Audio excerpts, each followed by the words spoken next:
Some words break you before you even understand what they mean. Some choices feel like drowning and breathing at the same time. Michael Browning had faced hard decisions before, the kind that leave marks on your soul you never quite recover from, but nothing had prepared him for the woman sitting across from him in that cold, sterile office, her eyes steady as stone, her lips forming syllables that would echo in his mind for the rest of his life. "Your daughter lives if you get me pregnant." The fluorescent lights in St. Christopher's Children's Hospital had a way of making everything feel like a dream you couldn't wake from. Michael had been walking these halls for 7 months now, ever since the diagnosis that turned his world to ash: leukemia. His daughter Emma, just 6 years old, with her mother's green eyes and her father's stubborn chin, had been fighting a war inside her own body while Michael watched helplessly from the sidelines. He worked as a mechanic at Dawson's Auto Repair, a small shop on the outskirts of Portland that had been his refuge since his wife Sarah passed 4 years ago. Breast cancer, 32 years old, gone in 8 months. Michael had promised her in those final weeks when she could barely lift her hand to touch his face that he would protect Emma, that he would give her the life Sarah never got to see. Now he was failing. The treatments were working, but barely. Emma needed a bone marrow transplant, and the procedure, along with the specialized care required, would cost more than $400,000. Insurance covered some of it, not nearly enough. Michael had sold his truck, was driving a rusted pickup that broke down twice a week. He'd taken out loans against the house Sarah's parents had left them. He'd worked double shifts until his hands bled and his back screamed for mercy, and still he was $200,000 short with 3 weeks until the transplant window closed. After that, the doctor said Emma's chances would drop from hopeful to almost none. That Thursday evening, Michael sat in the hospital cafeteria, staring at a cup of coffee he couldn't afford to drink, running numbers in his head that never added up no matter how many times he calculated them. Emma was sleeping upstairs, her small body curled beneath thin hospital sheets, her bald head tucked against the stuffed elephant she'd named Peanut. She'd asked him that morning if she was going to die. Michael had lied. He'd smiled and told her, of course not, sweetheart. Daddy's going to fix everything. But the truth sat in his chest like a stone. He didn't know how to fix this. He didn't know how to save her. "Excuse me?" The voice was soft but carried an edge of authority that made Michael look up. A woman stood beside his table, perhaps mid-30s, wearing a simple gray dress that somehow looked expensive in a way he couldn't explain. Her dark hair was pulled back in a neat bun, and her brown eyes studied him with an intensity that made him uncomfortable. Her face was beautiful but tired, the kind of tired that came from something deeper than lack of sleep. "Are you Michael Browning?" He straightened in his chair, immediately defensive. "Who's asking?" "My name is Theresa Walker. I've been looking for you." Michael's guard went up higher. He'd dealt with debt collectors, hospital administrators, even a reporter once who wanted to do a human interest story about his situation. He'd turned them all away. "I'm not interested in whatever you're selling. I'm not selling anything." She slid into the seat across from him without asking permission, her movements graceful but stiff, as if she was fighting some invisible pain. "I'm offering something. And I think, once you hear what it is, you'll want to listen." Michael shook his head and started to stand. "Look, lady, I don't know who you are, but I've got enough problems without some stranger." "I know about Emma," Theresa interrupted quietly. "I know about the transplant. I know about the money." Michael froze. His coffee sat between them, growing cold, and the cafeteria hummed with the muted sounds of worried families and exhausted nurses passing through. "How do you know about that?" Teresa's expression didn't change, but something flickered in her eyes, something that looked almost like pain. "That's not important right now. What's important is that I can help. I can pay for everything. The transplant, the aftercare, whatever Emma needs to survive." Michael stared at her, waiting for the punchline, the catch, the hidden knife. Nobody offered $200,000 to a stranger without wanting something in return. "Why? What do you want?" Theresa was silent for a long moment. When she finally spoke, her voice was steady, but Michael could see her hands trembling slightly against the table. I want a child. Michael blinked. I'm sorry, what? I've been trying to have a baby for 8 years, Theresa continued, her words measured and careful. I've done IVF 12 times, 12 failures. My doctors told me last month that my eggs are no longer viable. If I want a biological child, I need to do it naturally. But I don't have a partner. I don't trust anyone enough to let them close. Except me, Michael said slowly, still not understanding. A complete stranger. Theresa shook her head. You're not a stranger. I've been watching you for 3 weeks. I've seen you with Emma. I've seen you work 16-hour days and then drive straight here to sleep in that uncomfortable chair beside her bed. I've seen you sell everything you own and never once complain. She leaned forward slightly. I've seen what kind of man you are, Michael, and I've decided you're the father I want for my child. The words hung between them like smoke. Michael felt dizzy, like the ground had shifted beneath his feet and he was still waiting to find his balance. That's insane. Maybe, but it's also an offer, a real one. She reached into her purse and pulled out a manila envelope, sliding it across the table. Inside, you'll find a contract, $240,000, transferred to whatever account you specify the moment you agree. All medical bills for Emma paid in full, a trust fund set up in her name for college, everything she needs to not just survive, but thrive. Michael didn't touch the envelope, and in return? In return, she said quietly, you give me a child. Naturally, no doctors, no clinics, and when the child is born, you walk away. You sign over all parental rights. You never contact me or the baby again. You go back to your life with Emma, and I go back to mine with our child. Michael pushed back from the table, his chair scraping loudly against the floor. Several people glanced over, and he lowered his voice to a harsh whisper. You want me to father a child and then pretend it doesn't exist? Do you have any idea how that sounds? Theresa's face remained calm, but Michael saw the cracks forming around her eyes, the desperation she was fighting to control. I know exactly how it sounds, but I also know what it's like to want something so badly you'd do anything to get it. She gestured toward the ceiling, toward the room where Emma lay sleeping. You know that feeling too, don't you?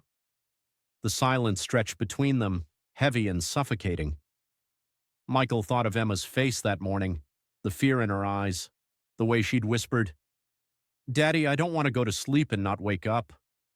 He thought of the doctor's voice, clinical and kind, explaining that without the transplant, Emma had perhaps 6 months, maybe less.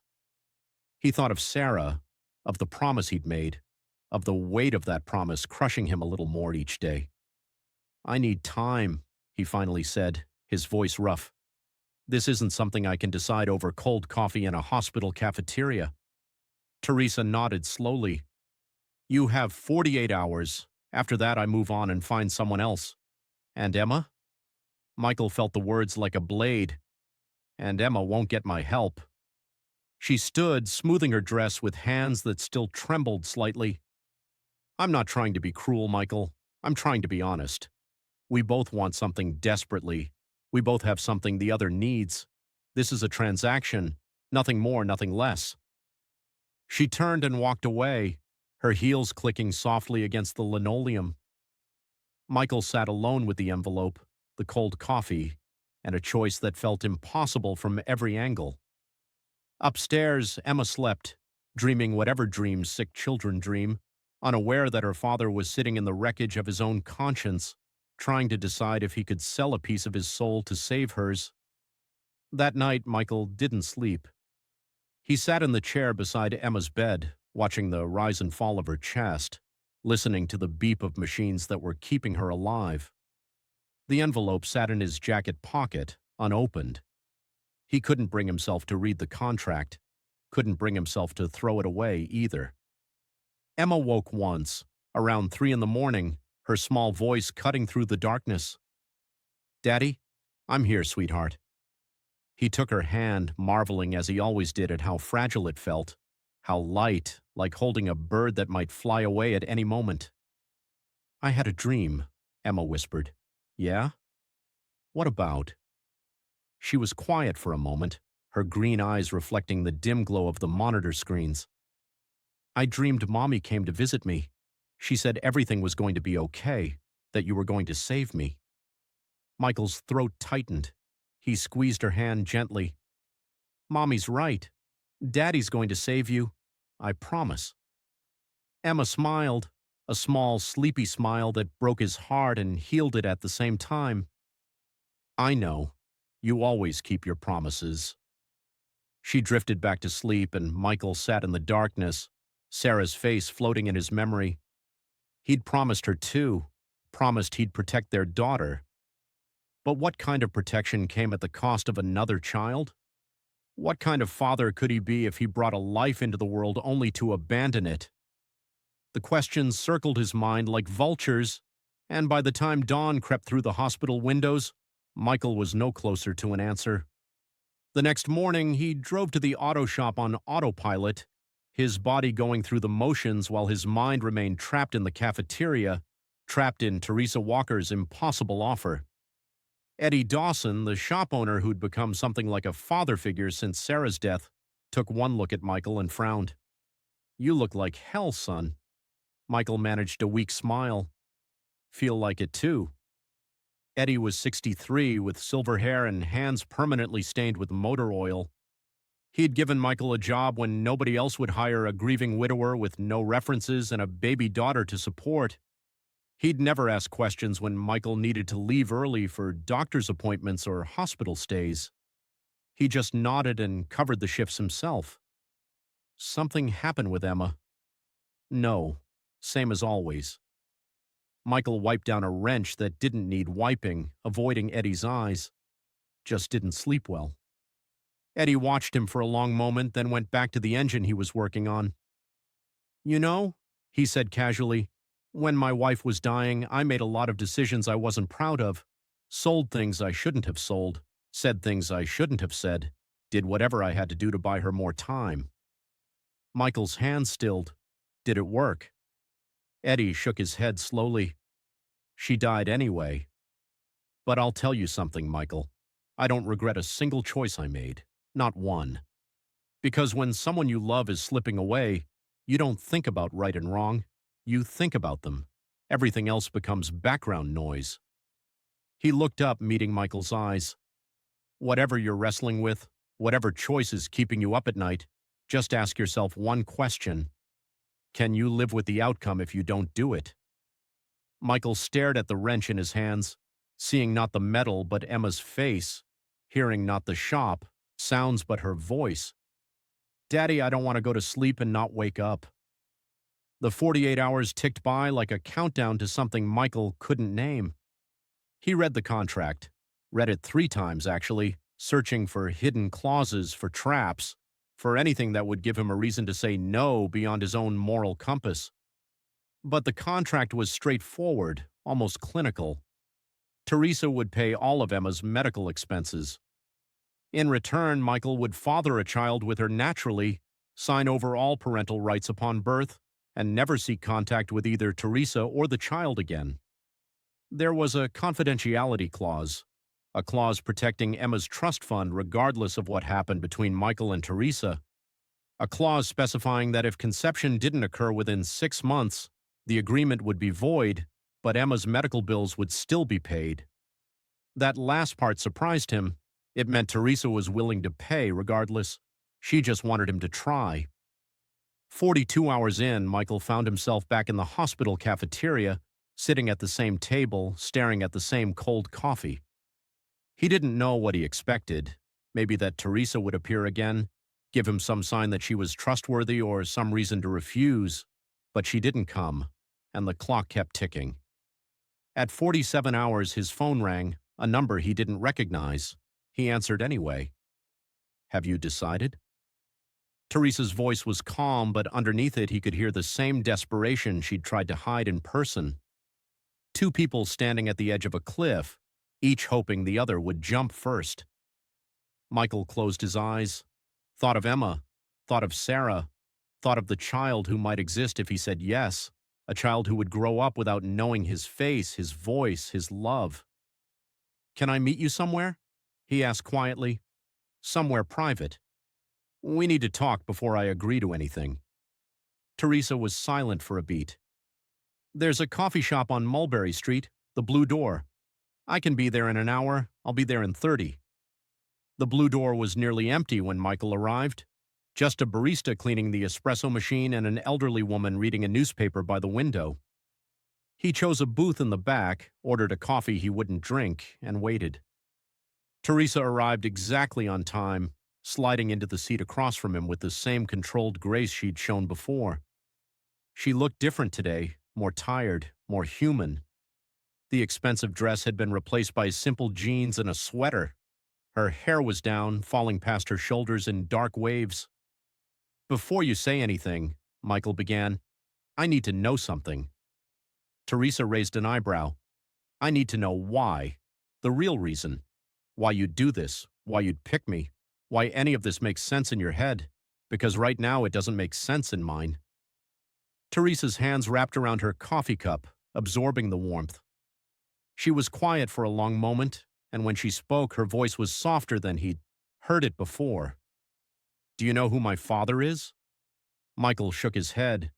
"Harold Walker. He founded Walker Financial Group, $12 billion in assets under management, 6 offices across the country." She smiled, but there was no joy in it. "I grew up with everything money could buy and nothing it couldn't. Nannies instead of parents, boarding schools instead of home, a trust fund instead of trust." Michael said nothing, just listened. "When I was 22, Theresa continued, I fell in love for the first and only time. His name was Daniel. He was a teacher, middle school history. He made $40,000 a year and drove a car older than I was." She laughed softly. "My father hated him, offered him $1 million to walk away. Daniel refused. So my father destroyed him, had him fired on false accusations, blackballed from every school in the state. Daniel eventually moved to California to start over. And me? I learned that love was a liability, that trusting someone meant giving them the power to hurt you. So I stopped. I built my own company, my own empire. I dated men my father approved of, men who wanted my money or my connections, never me, and I told myself I was happy, but you weren't." Theresa shook her head. "I was empty. I had everything and nothing. And then 3 years ago, my doctor told me my chances of having a child were shrinking fast, that if I wanted to be a mother, I needed to act soon." Michael watched her face, saw the layers peeling back, the armor crumbling. "I tried everything," she said. "IVF, surrogacy consultations, donor options. Nothing worked. And I realized that what I wanted wasn't just a baby. I wanted a child that was mine, that came from me, that I could look at and see something real, something that couldn't be bought or sold or taken away." "So you decided to find a father?" Theresa nodded. "I hired investigators, made lists, crossed off names. I needed someone decent, someone kind, someone who would never come looking for the child because they had their own family to protect." She met his eyes. "And then I found you." Michael felt the weight of her gaze, the years of loneliness and disappointment pressing against his own. "You found a mechanic with a dying daughter. I found a man who sold everything he owned for a child he loved. A man who kept every promise he ever made. A man who sat beside a hospital bed night after night, exhausted and broken, but still there, still fighting." Her voice cracked slightly. "I found a father, someone who knows what it means to love a child more than your own life. And I thought, if I could give my baby half of what you've given Emma, they'd have everything that matters." The coffee shop was quiet. Somewhere outside, a car horn honked. The elderly woman turned a page of her newspaper, and Michael sat across from Theresa Walker, seeing her for the first time not as a wealthy stranger with an impossible proposition, but as a woman just as desperate as him, just as afraid, just as willing to do anything for a child she hadn't even met yet. Michael signed the contract at 11:14 that night, in Theresa's penthouse apartment overlooking the city. His hand didn't shake. He'd expected it to, had braced himself for some physical manifestation of the moral earthquake happening inside him. But his hand stayed steady, his signature clean and clear on the line beside hers. The money transferred within the hour. Michael watched the numbers appear in his bank account, more zeros than he'd ever seen in one place, and felt nothing. No relief, no triumph. Just a hollow sort of readiness, like a soldier before battle. "Emma's surgery is scheduled for next Tuesday," Theresa said quietly. She stood by the window, her back to him, looking out at the city lights.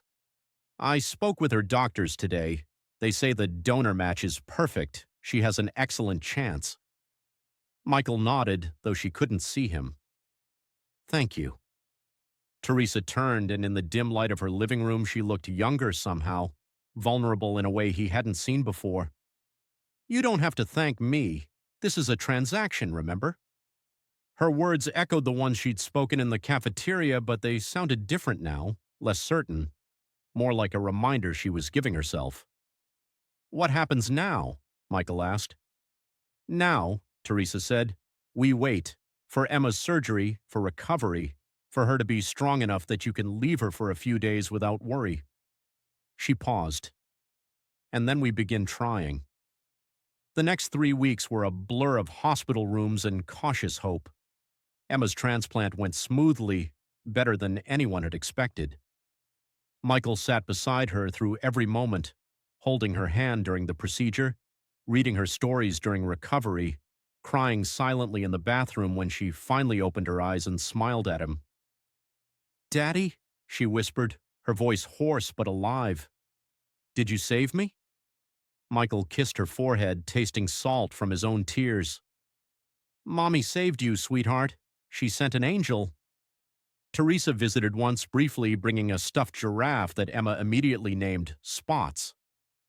She stayed for 10 minutes, watching from the doorway as Emma showed Michael her new toy and then slipped away without saying goodbye. But Michael saw her face in that moment, saw the longing in her eyes as she watched Emma laugh, and understood something he hadn't before. Theresa wasn't just buying a baby, she was buying a chance to feel what he felt every time Emma smiled. 6 weeks after the surgery, Emma was released from the hospital. Michael brought her home to a house he no longer owed money on, a house with a new roof and a repaired heater and a refrigerator full of food. Emma ran through the rooms, weaker than she used to be, but getting stronger every day, and Michael watched her with something he hadn't felt in nearly a year: hope. That night, after Emma fell asleep clutching Peanut and Spots together, Michael called Theresa. "She's home," he said. "She's getting better. The doctors say full recovery could take 6 months to a year, but she's strong. She's going to make it." There was silence on the other end. Then Theresa's voice, soft and tired. "I'm glad." She paused. "Does this mean you're ready?" Michael looked at Emma's door, cracked open to let the hallway light in because she was still afraid of the dark. "I can get my neighbor to watch her for a few days. She's an older woman, retired, trustworthy. Emma likes her." "Good." Theresa's voice was businesslike again, armor back in place. "I have a cabin in the mountains. Private, quiet. We can go there this weekend. Is that too soon?" Michael closed his eyes. "Nothing about this is too soon or too late. It just is. Then I'll send you the address." Michael hung up and stood in his dark living room, listening to Emma breathe through the baby monitor he still kept on his nightstand. He was about to become a father again, to a child he would never know, for a woman he barely understood. And somehow, impossibly, it felt like the most honest thing he'd ever done. The cabin was 3 hours north of the city, tucked into a forest of pine trees that made the air smell like Christmas. Theresa was already there when Michael arrived, standing on the porch in jeans and a sweater, looking nothing like the polished businesswoman he'd met in the hospital. She looked nervous. That made 2 of them. The inside of the cabin was simple but elegant, a fire already crackling in the stone hearth, a bottle of wine open on the kitchen counter. Michael set down his bag and stood awkwardly in the entryway, unsure of the protocol for what they were about to do. I made dinner, Theresa said. I wasn't sure if you'd be hungry, but I thought it might help to eat first. Talk a little. Get comfortable. Michael almost laughed at the absurdity of it, a business dinner before the business. But he nodded and followed her to the small dining table, where she'd set out roasted chicken and vegetables that smelled better than anything he'd cooked in months. They ate in silence at first, the only sounds the crackle of the fire and the wind moving through the trees outside. Then Theresa set down her fork. Can I tell you something? Michael looked up. Of course. I'm terrified. Michael waited. Not of you, Theresa clarified. Not of this, but of what comes after, of being responsible for another life, of becoming my parents. She stared at her plate, of failing. Michael thought about that for a moment. Then he said quietly, the fact that you're scared means you won't. Theresa looked up, her eyes searching his face. How do you know? Because people who don't care about failing never worry about it. They just assume they're doing fine. Michael pushed a piece of chicken around his plate. When Emma was born, I was terrified. Sarah had to practically force me to hold her because I was convinced I'd drop her or break her or do something wrong. He smiled slightly. I'm still convinced of that most days, but I hold her. Anyway. Theresa was quiet for a long moment. Then she said, will you tell me about her? About Emma. So Michael did. He told her about Emma's first word, which was ball but sounded more like baw, about her obsession with dinosaurs that lasted 3 entire months, about the way she sang to herself when she thought no one was listening, about how she'd handled her mother's death with a grace that shamed him, how she'd climbed into his lap one night and said, Daddy, it's okay to cry. Mommy would want you to cry. By the time he finished, the fire had burned low and Theresa was crying silently, tears tracking down her cheeks that she didn't bother to wipe away. I want that, she whispered. I want to know someone the way you know her. I want to have stories like that. Michael reached across the table and took her hand. It was the first time he'd touched her since the night they'd shaken hands over the contract. You will, he said. I believe you will. That night they didn't rush. They talked until the fire was embers and then talked more. Theresa told him about Daniel, about the life she'd imagined with him, about the hollow years that followed. Michael told her about Sarah, about the dreams they'd had, about learning to be a single father through trial and error. By the time they finally went upstairs, it didn't feel like a transaction. It felt like two broken people finding a strange kind of comfort in each other's brokenness. And when they came together, Michael didn't think about the contract or the money or the child they were trying to create. He thought about Theresa's tears at the dinner table. He thought about the longing in her eyes when she watched Emma laugh. He thought that maybe, despite everything, something real could exist in this impossible situation, something honest, something human. The weeks that followed were nothing like Michael had expected. Instead of the cold, clinical arrangement the contract implied, he and Theresa developed something else, something that felt dangerously close to friendship. They went to the cabin every other weekend when Michael's neighbor could watch Emma. They talked for hours, sharing meals and stories and the kind of quiet companionship Michael hadn't experienced since Sarah. Sometimes they laughed. Sometimes they sat in comfortable silence, reading or watching the fire. Sometimes Theresa cried, and Michael held her without asking why. And sometimes, when the trying for a baby became waiting for results, they discovered they didn't want the weekends to end. You could stay, Theresa said one Sunday morning. They were standing on the cabin porch, coffee cups in hand, watching the fog lift off the lake. Not forever, just longer. Michael looked at her, at the way the morning light caught the silver strands in her dark hair, at the hope she was trying so hard to hide. I can't. Emma needs me. Of course. Theresa's armor snapped back into place so quickly Michael almost missed the hurt beneath it. I wasn't suggesting you abandon your daughter. I know. Michael set down his coffee and turned to face her fully. I know what you were suggesting, and I want you to know that I hear it. That in another life, another circumstance, he stopped, unsure how to finish. Theresa waited. If things were different, Michael said carefully, I would want to stay. But things weren't different. He had Emma. Theresa would have her baby. The contract was clear about what happened next, what always happened next. Goodbye. 3 months into their arrangement, Theresa called him on a Tuesday afternoon. Her voice was strange, thick with something he couldn't identify. Can you come over tonight? Michael frowned at his phone. He was at the shop, hands covered in grease, a transmission half assembled on the lift. Is everything okay? Just come, please. He arrived at her penthouse at 7, still wearing his work clothes because she'd said it was urgent. The doorman let him up with a knowing look that made Michael uncomfortable. The elevator ride felt endless. When Theresa opened the door, he knew immediately. Her face was pale, her eyes red from crying, but there was something else there too, something bright and terrified and hopeful. I'm pregnant. Michael stood in the doorway, the words washing over him like a wave he'd been waiting for and dreading in equal measure. Are you sure? Theresa nodded, holding up a small white stick with 2 pink lines. 3 tests, all positive. I have a doctor's appointment tomorrow to confirm, but Michael, I think this is real. This is really happening. Michael stepped inside and closed the door behind him. He didn't know what to say, what to feel. Joy, relief, grief. All of it tangled together in his chest like wires he couldn't sort. Theresa was watching him, waiting for a reaction. She looked so vulnerable standing there, so different from the controlled businesswoman who'd approached him in that cafeteria. How do you feel? He finally asked. She laughed, a wet, broken sound. Terrified, excited, like I'm standing on the edge of everything I've ever wanted and I'm too scared to jump.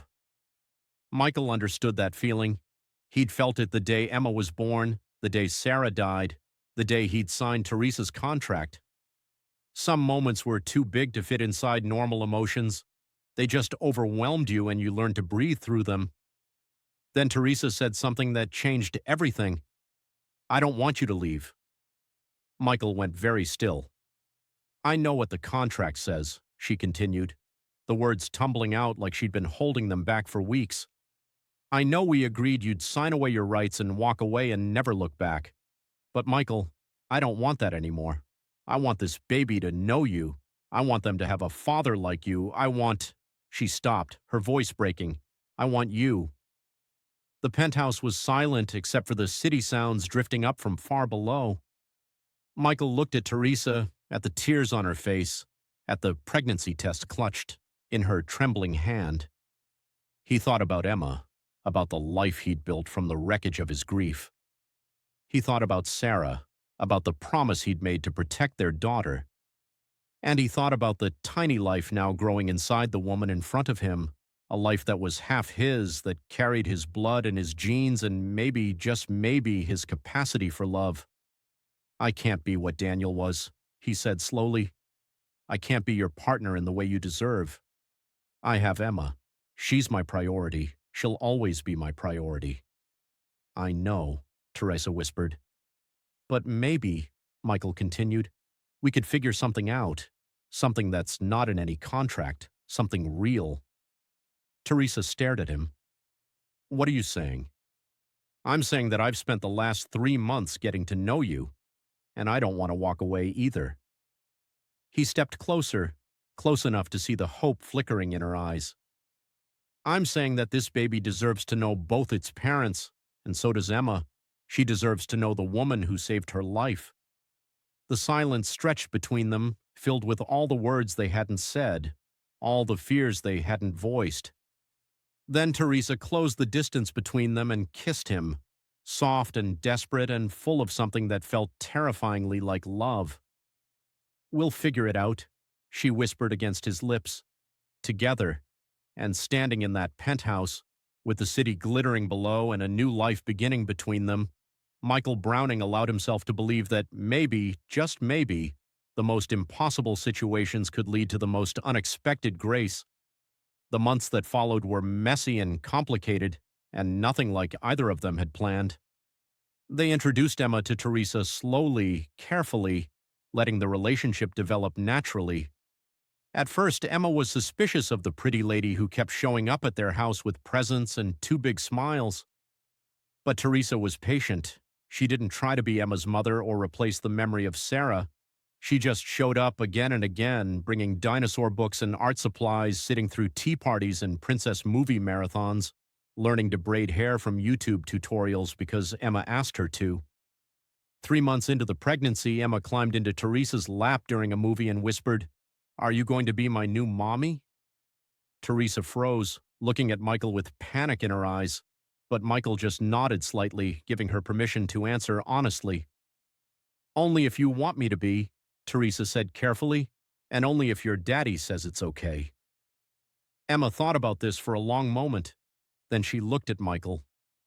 "Daddy, does Mommy in heaven know about Theresa?"